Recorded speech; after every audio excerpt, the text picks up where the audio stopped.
Very well, welcome everyone to How to Be a Chief Judge. If you're here, that means that you technically decided to contribute to the organization in a very, very important role.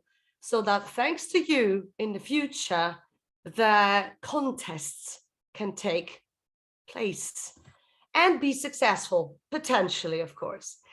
Just straight away, I'm going to tell you that I keep my fingers crossed for your future career, and I hope that my contribution to your future actions is going to be satisfying and get you the expected results. Here we go. There are going to be three aspects of the chief judge's job, which is before the contest, during the contest, and afterwards. Right? Very important three pillars of this event, of this task to do. But let's say that there is something else. It's before. First, they got to choose you or you got to take a challenge. A lot of people tend to be slightly afraid of taking that role, but there is no reason. What a potential reason is that people are hesitating to do it is the responsibility. Of course, it is partly true. Yes, it is. There is responsibility, but who's got no responsibilities? We can't live our lives without responsibilities, so that we just need to challenge ourselves with them.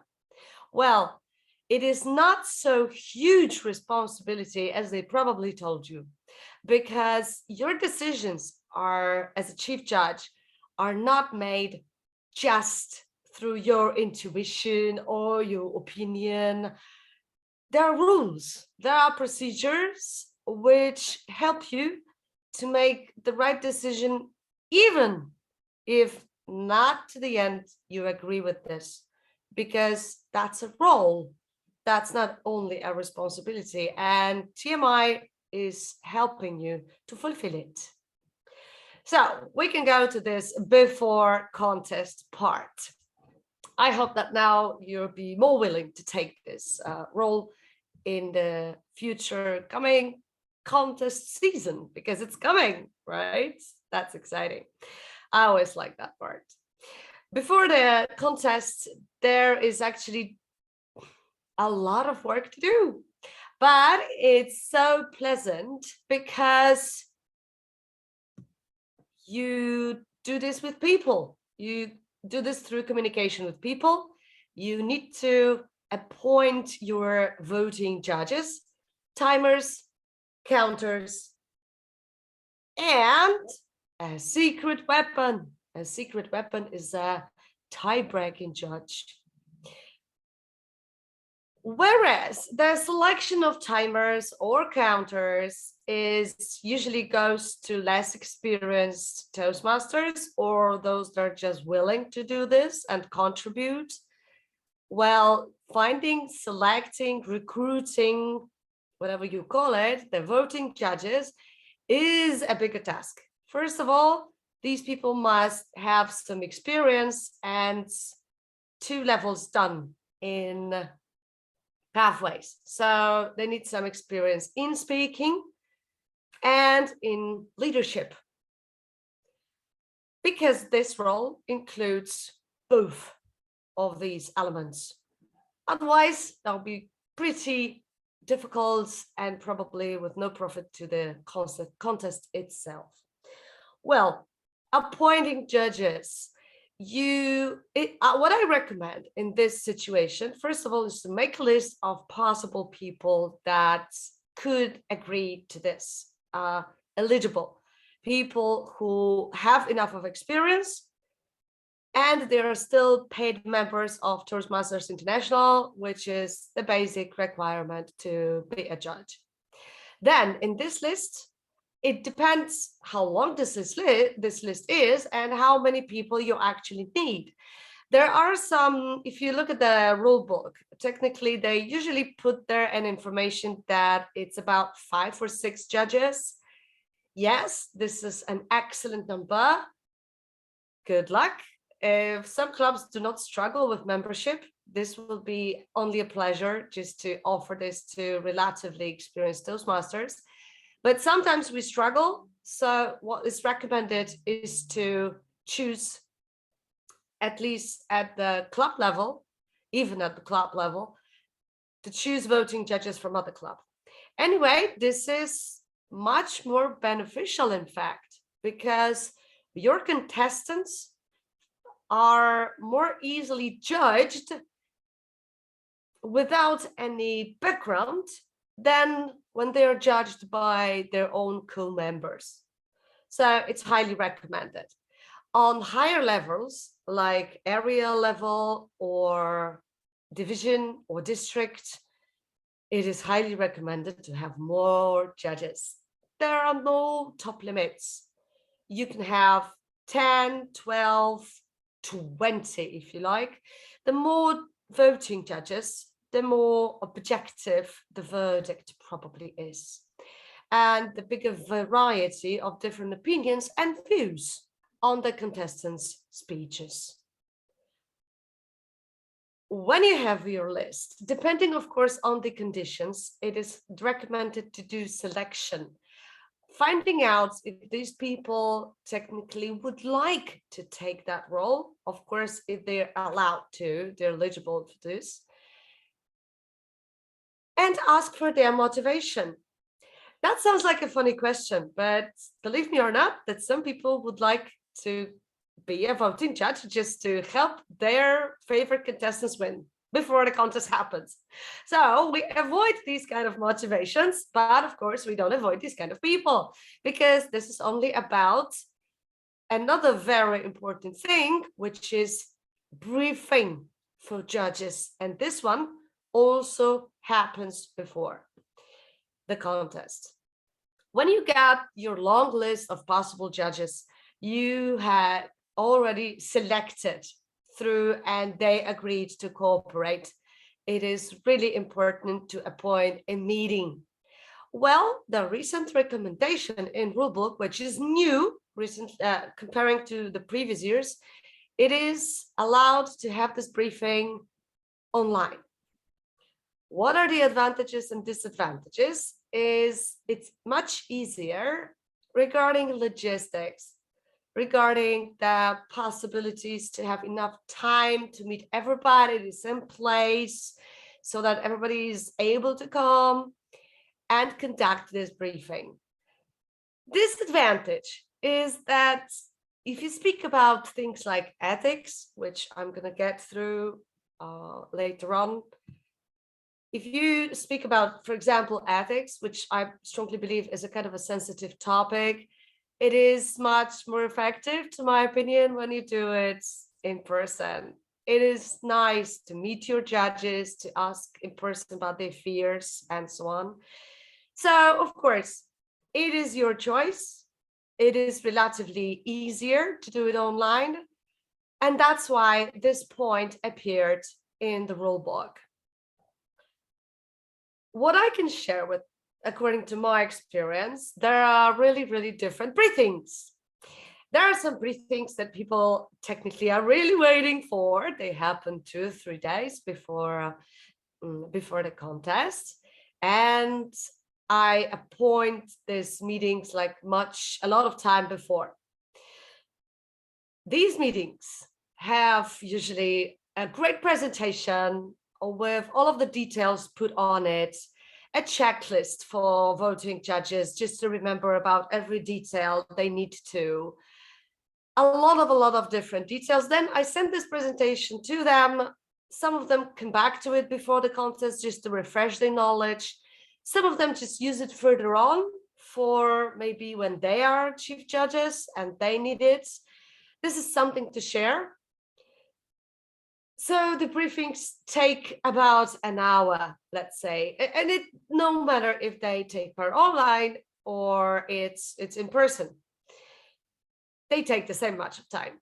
It's about 30 minutes probably of input and then a quite longer session of questions and answers, which is very important because voting judges got a lot of doubts.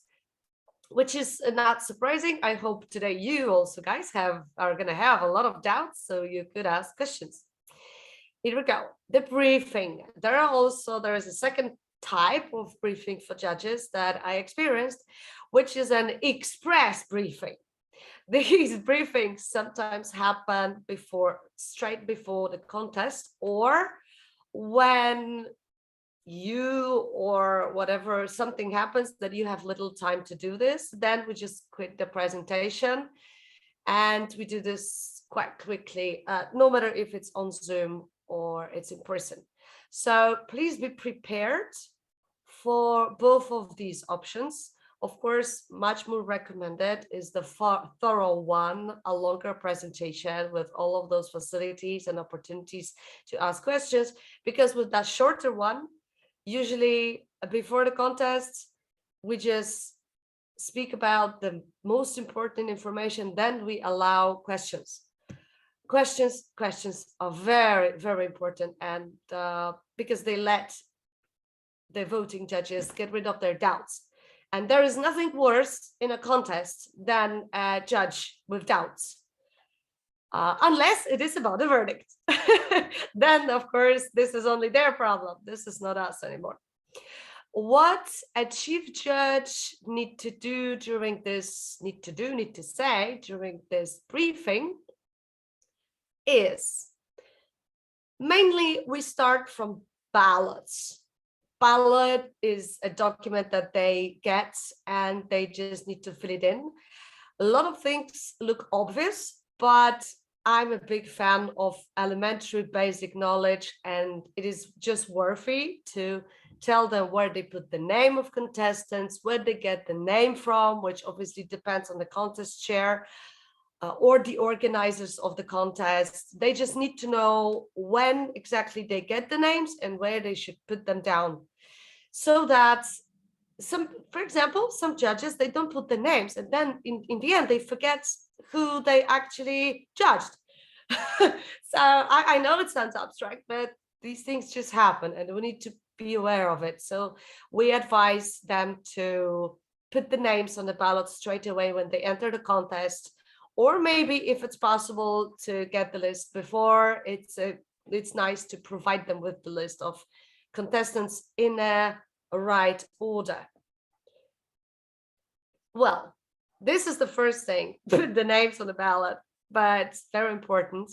Another quite basic thing, but it's even more than important, is to sign their names in the bottom of the ballot. It's highly recommended to do it before the contest starts. Contest is emotions. The speeches are amazing. People are so excited. Also, the judges are excited. And because of this excitement, a lot of judges just forget to put their names down the ballot, which means that this ballot doesn't count, which is huge pity, because sometimes we have very little number of judges and every ballot is really a treasure. So please advise them to put their names twice. One is just the signature and the another is their name and surname in capital letters. Please advise them to fill in those ballots before the contest. Also, it is important to tell them where they put the names. There is one confusing point in the ballot, which is there is a list of 3 names: first place, second place, third place. But on the other side, there are points: 3 points, 2 points, 1 point. Please make it clear that on the right side, there are points, and this is not interesting for the voting judges. They don't count it. They don't care about it, because on the left side, it's written first place, second place, third place. I know, again, it's something really basic, and usually we have intuition for this, but believe me, it's worth to speak about basic things. Otherwise, it's easy just to lose a ballot with a objective, nice, good verdict, whatever. So just speak about basics. Well, during the briefing, first of all, the ballot. It is important to have knowledge and experience on the criteria that are listed on the ballot. I'm absolutely sure that before you become chief judges, you will have some experience about these categories. Well, there are a few interesting categories that people have lots of question of. Be prepared. If you are not, this is important to take someone with you to speak about these criteria during your briefing. Why not? It's not said that chief judge is the only one who conducts the briefing. Just remember that anybody who assists you during this briefing may not be included in a team of contests. There should be someone included only because they assist you in briefing and not having any other role or being a contestant or whatever, that's absolutely abstract. So make sure that you can answer questions on criteria. People ask lots of questions on it. Sometimes they don't understand their meaning. So it's important to translate them or have a nice explanation in English what they actually mean. Not all the words are obvious in the list of criteria. So this is just good for you to be ready with the basic translation. Well, the ballot is the first thing. The second, which I already mentioned to speak about during briefing for voting judges, is ethics. This is a never-ending discussion on how to ensure objective decisions during contests. Well, we can't. We're just people. You can't just make sure, or I don't know, ensure that you get objective decisions. No, but what is very important is to tell judges what kind of dangers of being not objective they forgot the name. Okay, they will be struggling with. So this is just important to tell them before they actually experience that. Well, for example, the first problem is with people they already knew. So, or they already seen on stage, like they sometimes treat them differently. So it's very important to tell the judges that the verdict is about the speech, not the person behind it. So this might help them to understand this problem. What else? There are some ethical problems, like some people want to judge others because of their demographic reasons, like age, color of skin. It's important just to remind about the values. The speech about values is very important and welcome during the briefing for voting judges. It sounds funny, but the values are going to fix all the ethical problems they would face during the contest. So if ever they think they are in doubt, they're not sure about if they are making the best possible decision, just tell them to focus on values and think about if their decision means integrity, respect, excellence.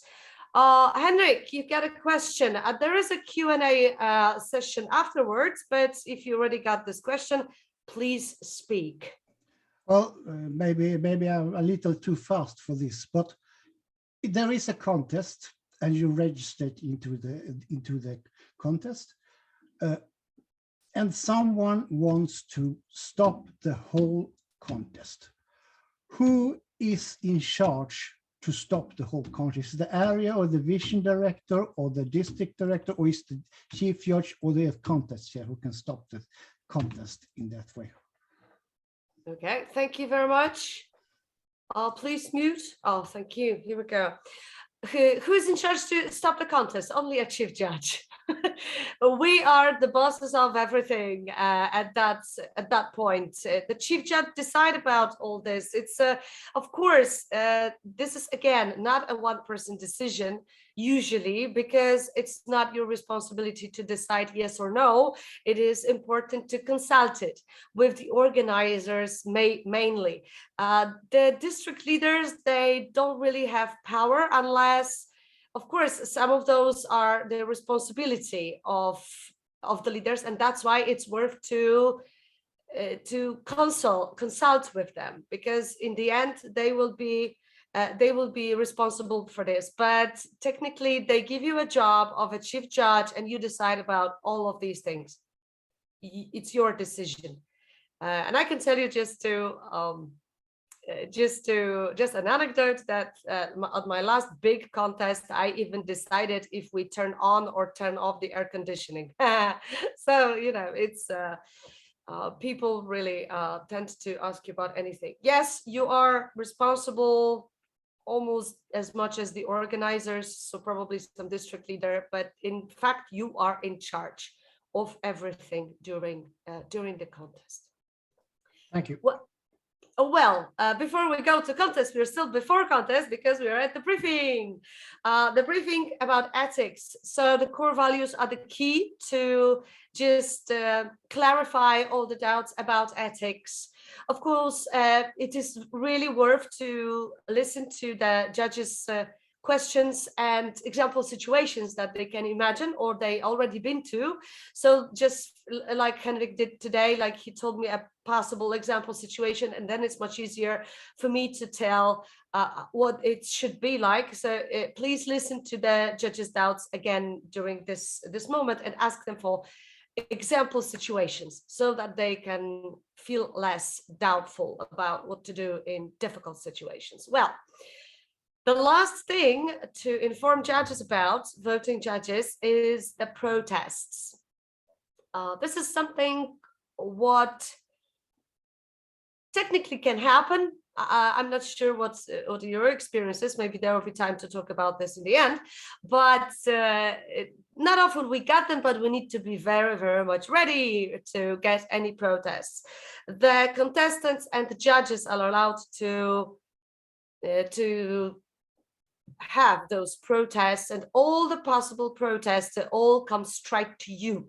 There is no one else that can listen to protests, and no other protests that you haven't heard as a chief judge, you haven't heard about are valid. So only those that went directly to you. What do we do with this protest? First of all, we check if it is valid. Remember that every protest needs to be an issue about this particular person. So the judges may have issues on the criteria in the ballot, not about, I don't know, timing or some kind of logistic problems. So only about the piece of contest that they have to do with. Again, contestants can have issues, protests only about themselves, not about other contestants. If someone wants to complain on maybe numerous situations that can happen during the contest, it must be about themselves. Nobody's speaking for anyone else. These kind of protests are completely invalid, and of course it's worth to explain why you cannot accept these protests, but still you cannot accept it and just give up before it escalates to a conflict or something. It's important to assess if this is valid. Of course, more details about what protests are valid or not you can find in Rulebook, but today we focus on the chief judge, so I'll try to tell you some examples of how to react in these situations. For example, table topics. And we had a situation that it was possible that the question was overheard by the participants, the contestants that were outside the room before they actually performed. This is absolutely a reason to protest. Of course, this can be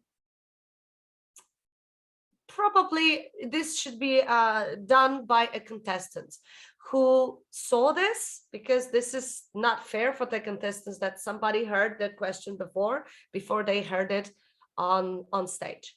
So in these situations, yeah, we had to repeat the contests with another question, because this one was just overheard before.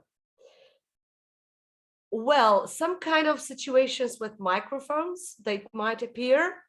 And this is a different kind of protest, not so black and white, not so obvious. So again, talking about contests, what we do with them. If they're black and white, the decision is obvious. Of course, you may always consult with anybody, ask their opinions. This is absolutely worth it. You're not left alone with this. Just what you're left alone is the final decision, but it's really worth it to consult it. Well, problems with mic.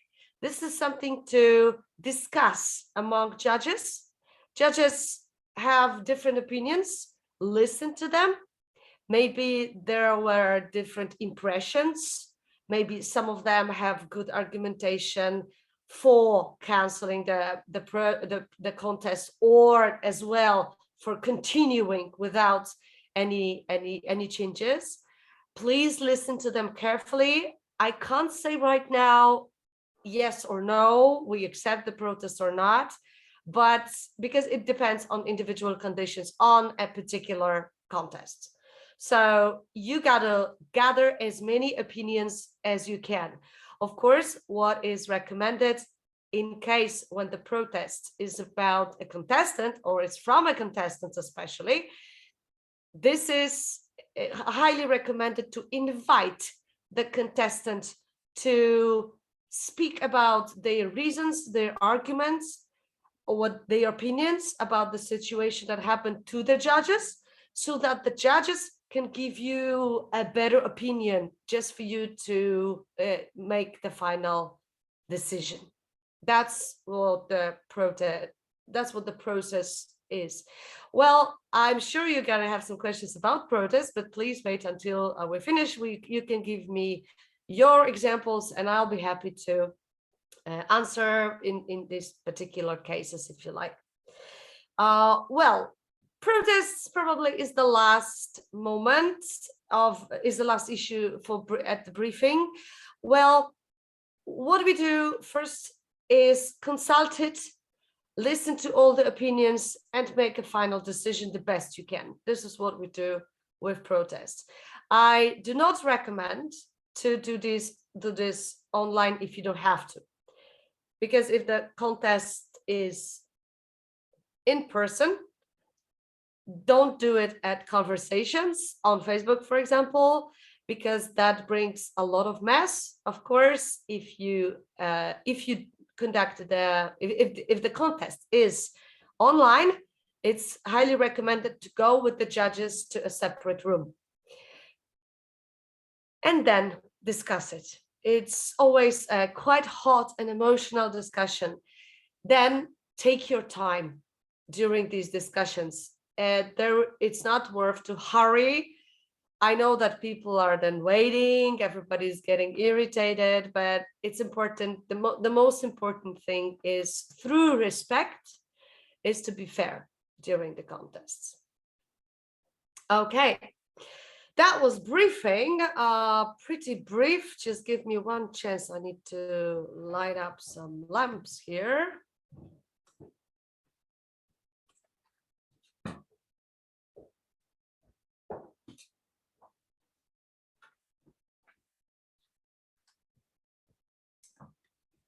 Okay, and here I'm back. So we're ready.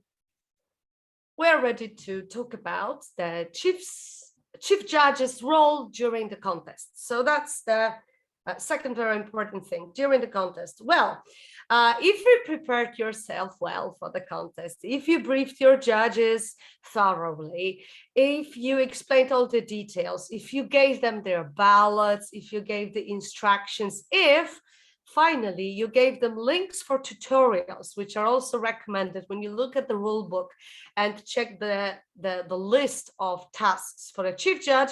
It is highly recommended to give them links to tutorials.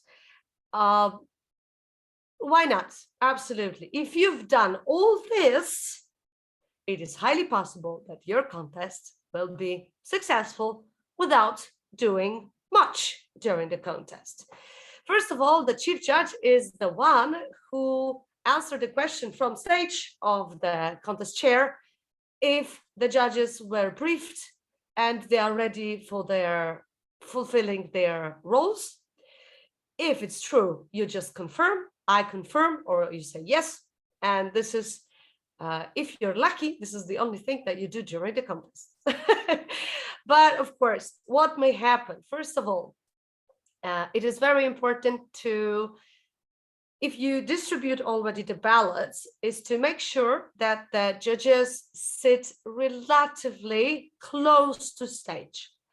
And it's good that they do not really sit with a group of noisy people or people talking during the contest. It's important for you, or just to tell them that they should ensure the environment to focus.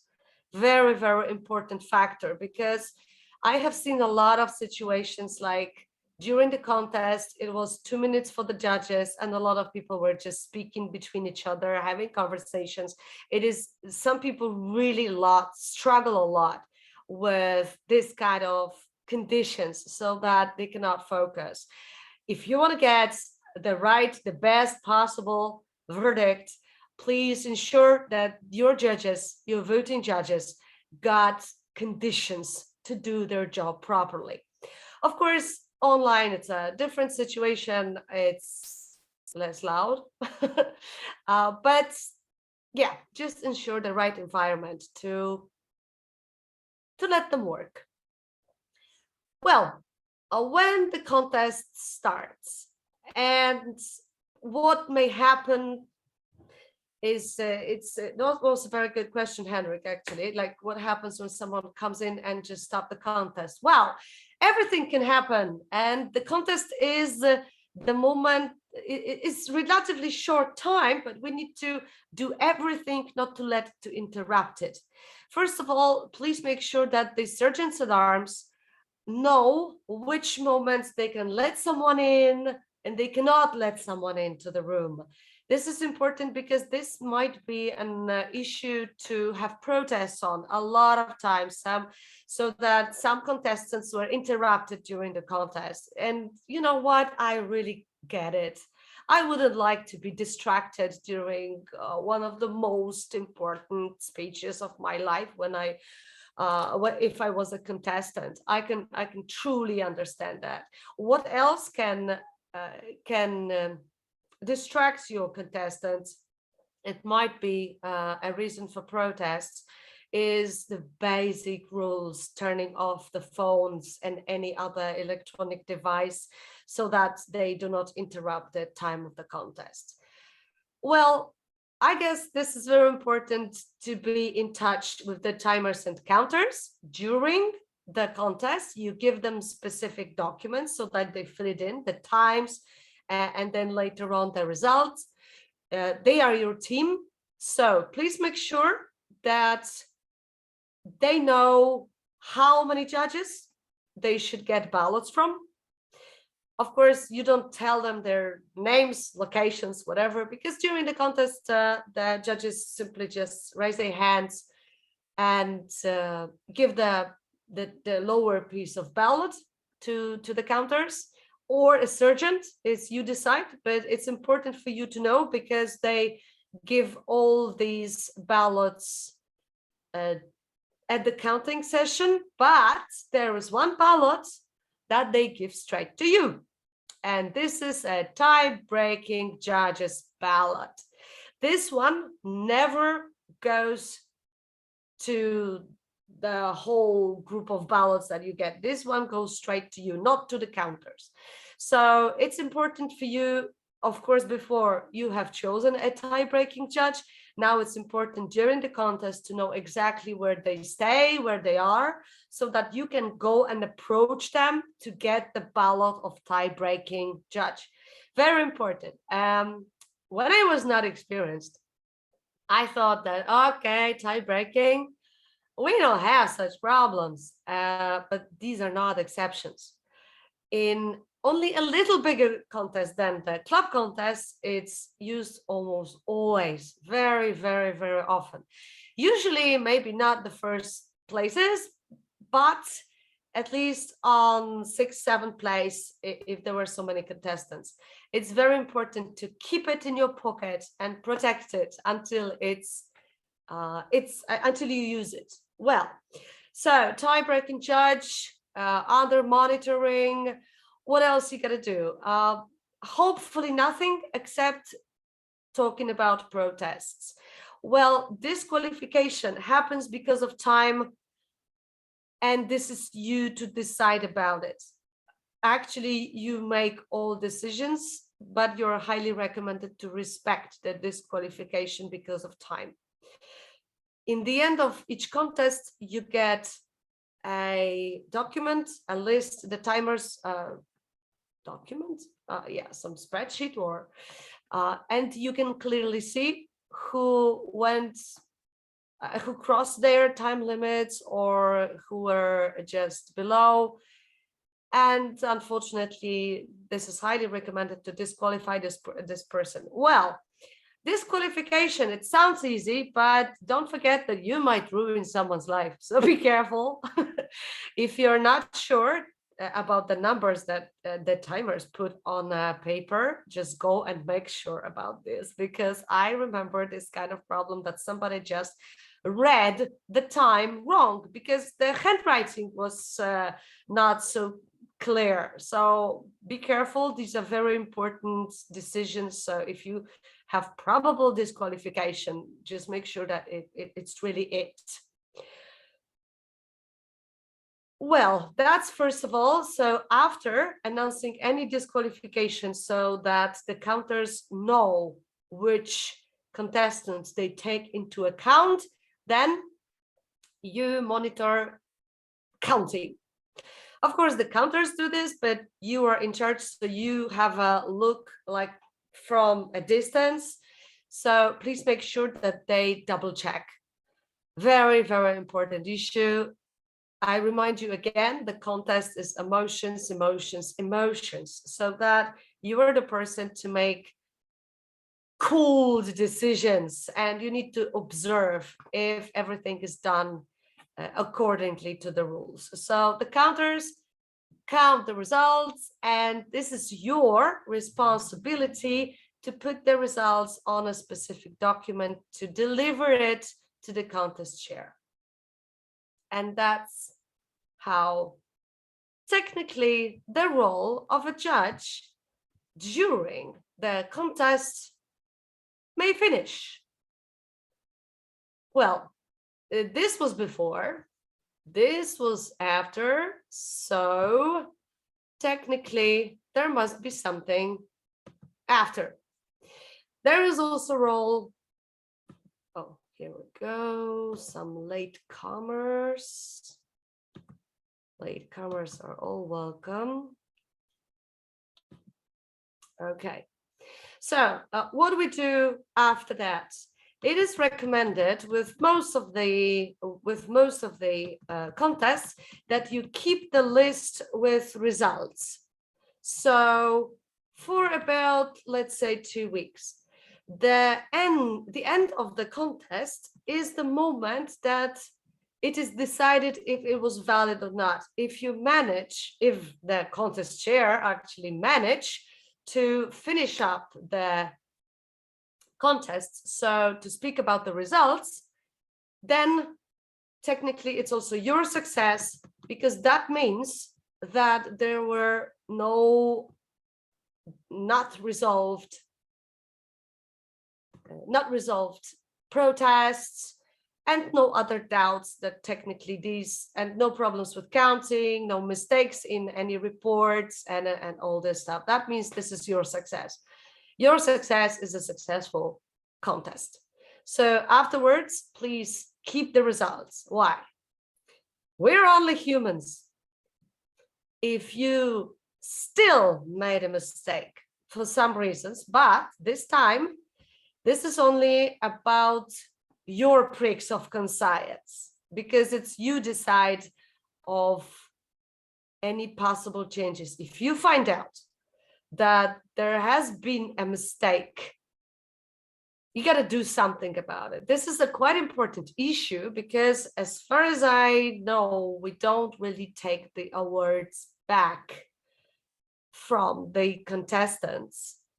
So quite an important issue. Well, what kind of changes I rather mean is not the changes about like, like huge mistakes, because that's why we double check, we keep the papers. Sometimes there are different representatives of clubs, areas, divisions, districts to go further. Sometimes this person who won the contest, or two people who won the contest, depending on the number of instructors, they cannot go. So who is appointed is the next person eligible to do it. That's why you need all these papers just to keep it. It's recommended to keep it for about 2 weeks. And later on, you can just burn it. Just like the voting judges. This is something to tell voting judges that they can keep their verdicts and everything for, let's say, recommended 2 weeks, and then they can just get rid of it because it's only for them. It shouldn't go into nobody else's hands. What happens during the contest stays with the contest.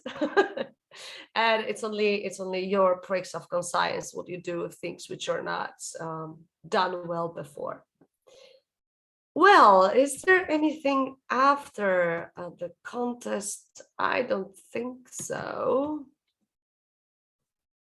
The moment actually you present the list of results, that's it for you for the contest, and you can be just happy for your successful mission. Right, I guess this is the moment to start up with questions. Hope you were taking notes and hope you're gonna have some important cases to talk about. I guess I'm ready to start with a question and answer session.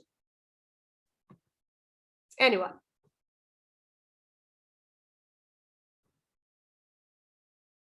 Wow, you guys are perfect. From my side, Marta. Yeah. In this case, let's say that now with this hybrid model, I assume could be some elasticity in order to manage the contest ballots and so on, right? We can have also judges online and judges in person. Therefore, I don't know, it's just an idea. Let's say that instead having the ballots or the evaluation just to define, we can create a Google Forms, and then there everyone can access from the phone. So all the judges, even if they are in person or online, they fulfill it and they just indicate who is the winner in first place, second place, third place, and then the chief judge receive the results, and will be easier just to have counting, because actually Google Forms show you the summary of all the how many you got yes, how many you got so on, and I don't know, but how elastic we can now with the hybrid model is my question. How flexible we can be. I'm not sure what flexibility you actually mean, but Google Forms, it doesn't matter. It is something to agree between you and the voting judges to agree the form that you get the results from them. I'm not sure this is such a challenge, so that we have to make it easier to count, for example, 5 verdicts of voting judges, which is technically usual number of the verdicts that we get. Except, of course, the tie-breaking judge who has to put all the places, not only the first 3. in a contest. So I don't think that forms or any additional documents are absolutely necessary unless you find yourself much more comfortable with this. Well, it's only 5 verdicts, and it's important that the verdicts go directly to the counters, and there is nothing in between, and nobody has access to anybody's results. So any forms, any additional places that someone might have access to store this data, it might be an issue regarding security. Okay. Thank you. All right. Anyone else got a question? Yes, Henrik. Yes, I had a problem once. I was a chief judge, and I do according all to the book. And we got the votes from the ballot counters, and then I realized I have forgot a very important thing. I forgot the tiebreak judge. Totally time, and it was even for the contestants. And I realized I must do it in one fair way, in one or another, to let it be a winner.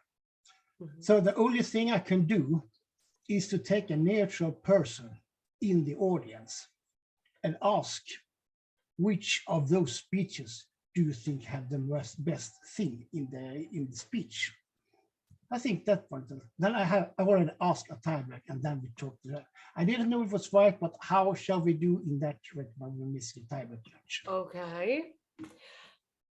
I admire your courage of doing this thing, like picking up someone to make that decisions, and that's amazing that this person agreed actually to do something like this. I'm not saying it is anything wrong with this, but it is a bit risky to my mind. Why? First of all, I guess there is a way to get a tie-breaking judge even if you haven't assigned one before.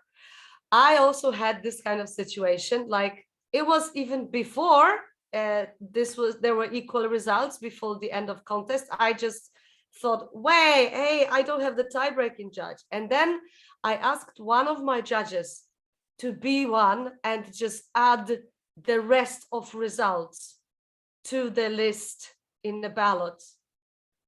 This is actually possible even to do it if the contest is finished, because a lot of people keep the upper part of the ballot and they can still look into it to tell you what their verdict was below the place 3. I guess that was my idea, and I guess then we can avoid in engaging anyone extra, because in fact the only difference between a ballot of a voting judge and a tie-breaking ballot is only the number, the list of places of the winners. So the voting judge give you only 3 names: first place, second place, third place, and the tie-breaking give you 9. I guess there are 9 spaces there. And what I would do, I would just ask one of my judges who possibly kept the ballot with their results, the upper part, just to put the other names of their list, and so I could treat them as they were a tie-breaking judge. I hope I answered your question. Thank you. All right, this was an exciting question, just like Gerardo's question. I love that. You can go on. All right. Well, I have. Go Well, on. this is more as an example. We were in online competition, right? And in online, you can check all the things. You can even figure out to record all the speeches. And let's say that we have one contestant. This contestant, I could observe that it was the red, it was already done, and it was only 1 second. It was 7 minutes, 31 seconds that when he finishes. This can be a reason for protest. 1 second. Let's say you are not the timer, but you have the recording when it can be seen that he take a 1 second extra, but the timer sheet, maybe because of the, I don't know, to avoid any strange situation, they put the right time. Okay. But you have in the other side a proof that in the end it was done. How, if someone make a protest with that, how to deal with it? I'm just wondering who might like to take that protest, because the judges, they don't see the timer usually. Maybe online it's easier, but it's quite unlikely that they measure the time. The contestant wouldn't. So the question is, who would The raise contestant cannot. I mean, let's say that they can. The other contestants, yeah, if they measure, yeah, if they see, okay, but this must be another contestant. That's first of all. Yes. Okay. Yes. Okay. Yes. You know, like we got these core values in the organization. So basically it is difficult to ask people to be fair or not, but this is a decision of a timer. If the timer puts 7:30, this is 7:30. It is not a evidence. What you just because your recording might be, you know, you might push play a second before, earlier or something. This is impossible to prove that that you got an evidence that that was 7:31, and we gotta trust, just like everyone, we have to trust everyone, and we trust the timer that this was 7:30 if this is in a document. That's it. Okay. Yeah. Thank you, Marta. Thank you. Henrik, you got a question? Go on. Yes, I just want to call about the timing. Often in a final, there are 2 timekeepers.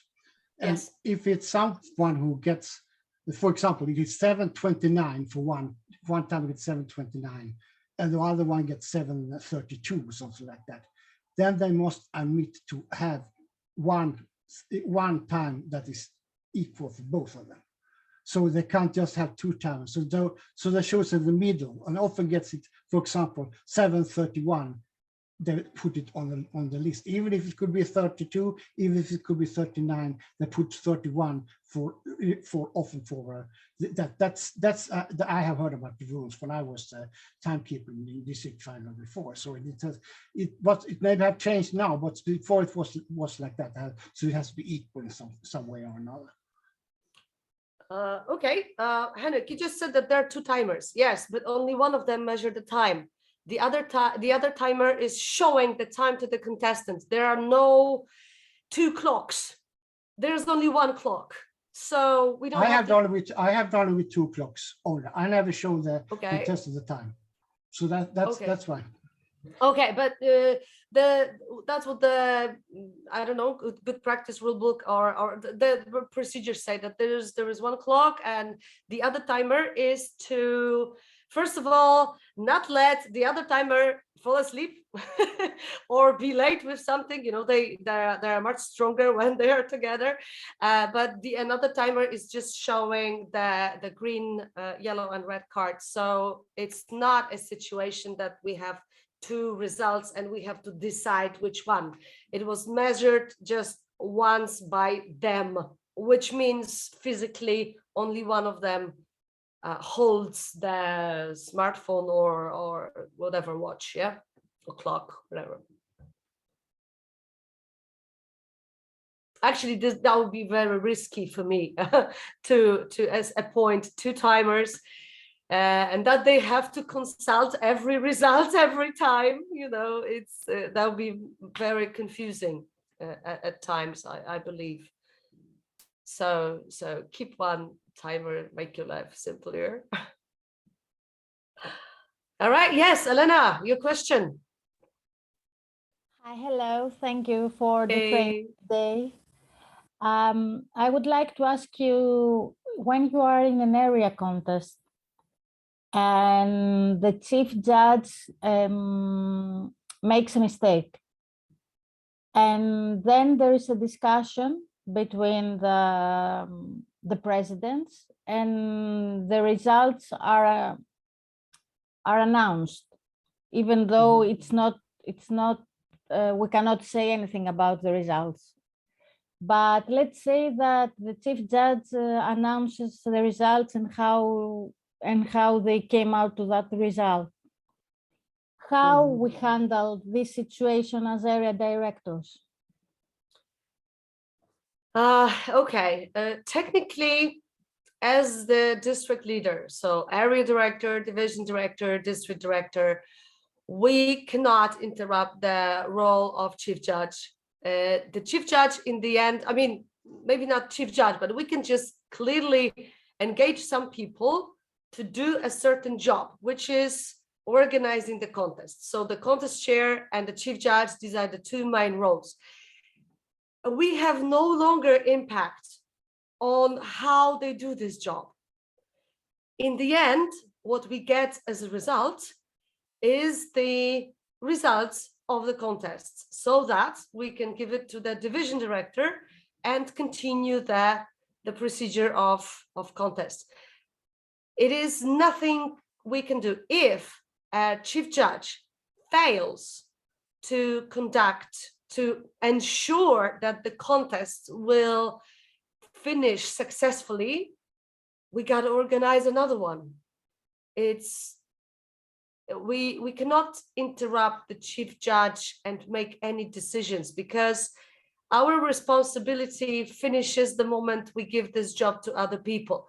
What we can do and what we should, to my belief, to do is to help to resolve this problem somehow. It depends on what kind of mistake you have on your mind, because it really depends on a specific contest, what kind of problem stopped the contest from presenting results. Or again, if you know that there has been done a mistake, and for example, chief judge didn't take it into consideration, I don't know, like, like extreme situation, like there was some problem and nobody solved it, and still the results were presented.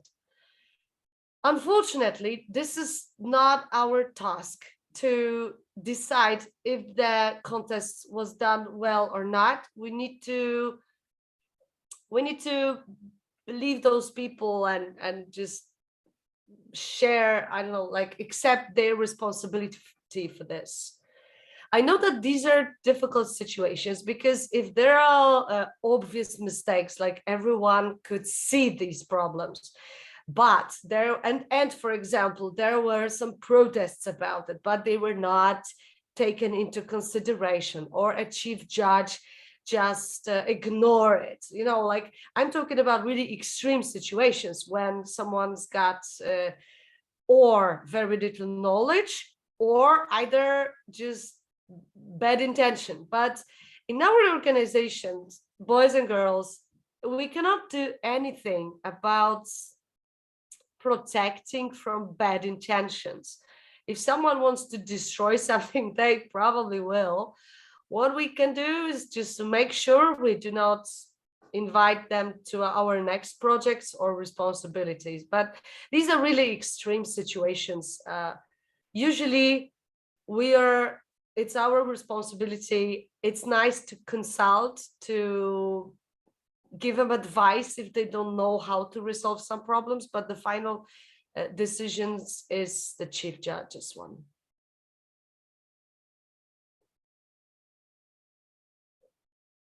Questions?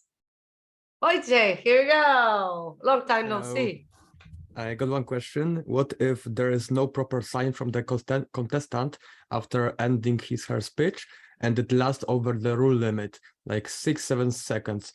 because from time to time contestants mark their punchline with a few seconds of silence, or they just forgot about just marking their ending of the speech, and how to deal with it. Like the contestants come to stage and they start after a few seconds. No, like No. he's talking his speech, and it's like the speech lasts over 7:30, and there is like 5 seconds of silence, and the counter is just like the timer is just writing down the time 7:37 or something. The moment of the end of speech is the moment that the person stops speaking or gives any signs of still giving a speech. So let's say that someone comes to stage and it's 7:29 and they still are breathing on stage, but nothing really happens. So we cannot count the last few seconds like as it's crossing the time limit, because there was no speech in fact.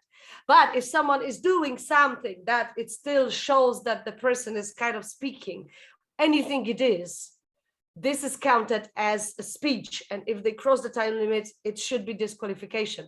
So this is, very important, very responsible and challenging role of a timer, to notice these, like react the right moment, read the body language of the contestants. So if by mistake they know that they should have stopped the clock 2 seconds before, they should reverse, they should lower the time, because it's their mistake. Yeah, it's not like, you just click on oh my God, it's 31 and now it doesn't matter that 3 seconds, I clicked 31. No, it's just you decide what the timer decides what the time of the speech was, no matter what the smartphone shows. I hope I answered your question. Yes, thank you. Thank you. Good. More questions? Any difficult situations you come across during competitions?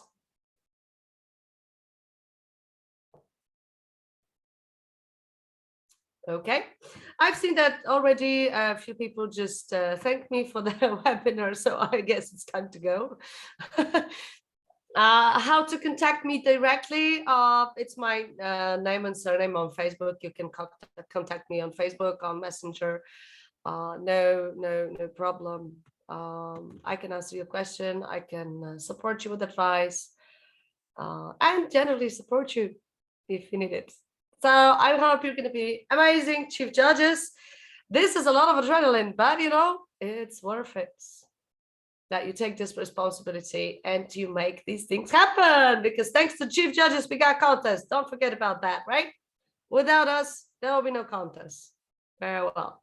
Good. Thank you guys very much. Enjoy your evening. See you on the next webinars. Maybe one day. Marta, would you have 2 minutes? Yeah. Only. Yeah, later. I mean, 2 minutes just for after the meeting. I would like to. Absolutely. Absolutely. Thank you. Good.